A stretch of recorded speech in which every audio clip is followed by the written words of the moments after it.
Excel PU college ಗುರುವಾಯಿನಕೆರೆ, ಕರ್ನಾಟಕದ number 1 PU college. Admissions open now. Ballari banner ಗಲಾಟೆ ಪ್ರಕರಣದ ತನಿಖೆ ಚುರುಕುಗೊಳಿಸಲಾಗಿದೆ. 6 ಕೇಸ್ಗಳಿಗೆ ತನಿಖಾಧಿಕಾರಿಗಳನ್ನು ನೇಮಕ ಮಾಡಿ ತನಿಖೆಯನ್ನು ನಡೆಸಲಾಗ್ತಾ ಇದೆ.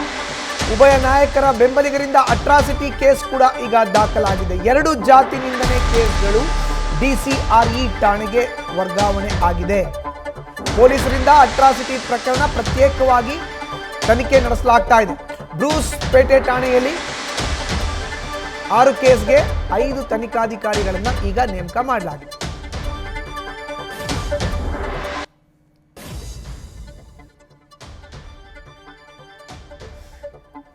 ಇದು ಈಗ ಟೋಟಲ್ ಆಗಿ 6 ಕೇಸ್ಗೆ 5 ತನಿಖಾಧಿಕಾರಿಗಳ ತಂಡವನ್ನ ರಚನೆ ಮಾಡಲಾಗಿದೆ. ಬಳ್ಳಾರಿ ಬ್ಯಾನರ್ ಗಲಾಟೆ ವಿಚಾರ ಏನಿತ್ತು, ಈ ಪ್ರಕರಣದ ತನಿಖೆ ಈಗ ಚುರುಕುಗೊಂಡಿದೆ. ಒಟ್ಟು 6 ಕೇಸ್ಗಳು ದಾಖಲಾಗಿದೆ. ಇದಕ್ಕೆ 5 ತನಿಖಾಧಿಕಾರಿಗಳನ್ನ ನೇಮಕ ಮಾಡಿದ್ದಾರೆ. 2 ಕಡೆಯಿಂದ ಜಾತಿ ನಿಂದನೆ ಕೇಸ್ಗಳ ಪ್ರಕರಣ ದಾಖಲಾಗಿದೆ.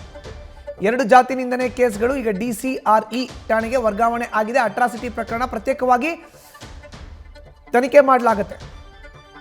ಬ್ರೂಸ್ ಪೇಟೆ ಠಾಣೆಯಲ್ಲಿ ಒಟ್ಟು 6 ಕೇಸ್ಗೆ 5 ತನಿಖಾಧಿಕಾರಿಗಳನ್ನು ನೇಮಕ ಮಾಡಲಾಗಿದೆ.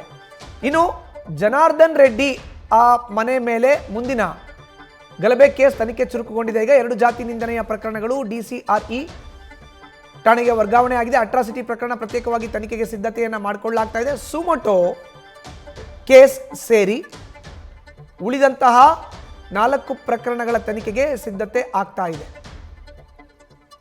ಎಲ್ಲ ಪ್ರಕರಣಗಳ ತನಿಖೆಗೆ 5 ಜನ ತನಿಖಾಧಿಕಾರಿಗಳ ತಂಡ ಎಂಟ್ರಿ ಕೊಟ್ಟಿದೆ. ರೆಡ್ಡಿ ನಿವಾಸದ CCTV ದೃಶ್ಯಗಳನ್ನು ವಶಕ್ಕೆ ಪಡೆದು ತನಿಖಾಧಿಕಾರಿಗಳು ಮಾಹಿತಿಯನ್ನು ಕಲೆ ಹಾಕ್ತಾ ಇದ್ದಾರೆ. ಬ್ಯಾನರ್ ಗಲಾಟೆಯ ಸ್ಥಳಕ್ಕೆ ಬಾಂಬ್ ಸ್ಕ್ವಾಡ್ ಮತ್ತು FSL ತಂಡ ಕೂಡ ಎಂಟ್ರಿ ಕೊಟ್ಟಿದೆ. ಕೇಸ್ ಸಂಬಂಧ ಮತ್ತಷ್ಟು ಫಿಸಿಕಲ್ ಮತ್ತು ಡಿಜಿಟಲ್ ಎವಿಡೆನ್ಸ್ ಕಲೆ ಹಾಕಲಿಕ್ಕೆ ಈಗ ಪ್ಲಾನ್ ಮಾಡಿಕೊಳ್ಳಲಾಗಿದೆ. ನಿನ್ನೆ ಜನಾರ್ದನ್ ರೆಡ್ಡಿ ನಿವಾಸದ ಮುಂದೆ ಮತ್ತೊಂದು ಬುಲೆಟ್ ಕೂಡ ಪತ್ತೆಯಾಗಿದೆ.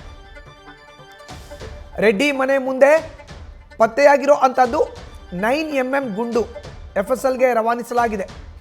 7 ಸುತ್ತಿನಲ್ಲಿ ಫೈರಿಂಗ್ ಅಂತ ಪೊಲೀಸರಿಗೆ ಪ್ರಾಥಮಿಕ ಮಾಹಿತಿ ಲಭ್ಯ ಆಗಿದೆ. ಕೊಲೆ ಕೇಸ್ನಲ್ಲಿ ಬಂಧಿತ ಖಾಸಗಿ ಗನ್ಮ್ಯಾನ್ ಗುರುಚರಣ್ ಸಿಂಗ್ ಬ್ರೂಸ್ ಪೇಟೆ ಠಾಣೆಯಲ್ಲಿ 6 ಪ್ರಕರಣಗಳಿಗೆ 5 ತನಿಖಾಧಿಕಾರಿಗಳನ್ನು ಈಗ ನೇಮಕ ಮಾಡಲಾಗಿದೆ.